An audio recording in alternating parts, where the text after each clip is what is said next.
നമസ്കാരം. Raf talk ഫുട്ബോളിലേക്ക് അവർക്കും സ്വാഗതം. FC ബാഴ്സലോണയുടെ സൂപ്പർ താരത്തിന് വേണ്ടിയിട്ട് സൗദി അറേബ്യൻ ക്ലബ്ബുകൾ രംഗത്ത് എന്നുള്ള വാർത്ത ഇപ്പോൾ പുറത്തേക്ക് വരുന്നു. അത് വലിയ ഓഫർ അദ്ദേഹത്തിന് കൊടുക്കാൻ വേണ്ടി തയ്യാറാകുന്നു എന്നുള്ളതാണ് വിവരം. ഫെർമിൻ ലോപ്പസിൻ്റെ കാര്യമാണ് നമ്മൾ പറയുന്നത്. അദ്ദേഹത്തിൻ്റെ ബാഴ്സലോണയിലെ ഭാവി അനിശ്ചിതത്വത്തിലാണ് എന്ന റിപ്പോർട്ടാണ് ഇപ്പോൾ സ്പാനിഷ് മാധ്യമങ്ങൾ നൽകുന്നത്.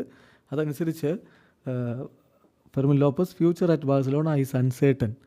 അദ്ദേഹത്തിന് സൗദി അറേബ്യയിൽ നിന്നൊരു വമ്പൻ ഓഫർ വന്നിരിക്കുന്നു. അദ്ദേഹത്തിൻ്റെ salary with a salary exceeding 8 million euro 8 million യൂറോയുടെ സാലറി ഓഫർ വെച്ചുകൊണ്ട് സൗദി അറേബ്യയിൽ നിന്ന് ഒരു വമ്പൻ ഓഫർ അദ്ദേഹത്തിന് വന്നിരിക്കുകയാണ്. ബാഴ്സലോണ എന്തായാലും അദ്ദേഹത്തെ 60 മില്യൺ യൂറോയേക്കാൾ ചെറിയ ഒരു തുകക്ക് വിൽക്കില്ല. നല്ല തുകക്ക് മാത്രമേ അദ്ദേഹത്തെ കൈമാറാൻ ബാഴ്സലോണയ്ക്ക് താല്പര്യമുള്ളൂ. ഇപ്പോൾ അങ്ങനെ അദ്ദേഹത്തെ വിൽക്കാൻ വേണ്ടി തീരുമാനിക്കുകയാണെങ്കിൽ അത് മറ്റൊരു കീ പൊസിഷൻ സ്ട്രെങ്തൻ ചെയ്യാൻ വേണ്ടി മാത്രമായിരിക്കും, അല്ലാതെ ലാക്ക് ഓഫ് ക്വാളിറ്റി കാരണമായിരിക്കില്ല എന്നുകൂടി സ്പാനിഷ് മാധ്യമങ്ങൾ റിപ്പോർട്ട് ചെയ്യുന്നു. ഏതായാലും വരുന്ന സമ്മർ ട്രാൻസ്ഫർ വിൻഡോ നമ്മുടെ തൊട്ട് മുൻപിൽ എത്തി നിൽക്കുന്ന സ്ഥിതിക്ക് പലതരത്തിലുള്ള റൂമറുകൾ വരിക എന്നുള്ളത് സ്വാഭാവികമാണ്.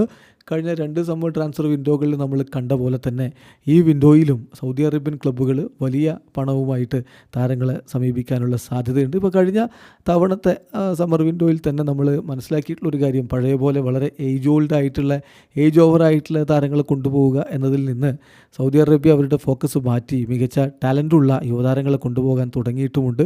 അതുകൊണ്ട് തന്നെ എന്ത് ഡീലും ഇപ്പോൾ സംഭവിക്കാവുന്നതാണ്. വീഡിയോ അവസാനിക്കുന്നു. ഫുട്ബോൾ ലോകത്ത് കൂടുതൽ വിശേഷങ്ങളുമായി റാഫ് ടോക്സ് വീണ്ടും എത്താം.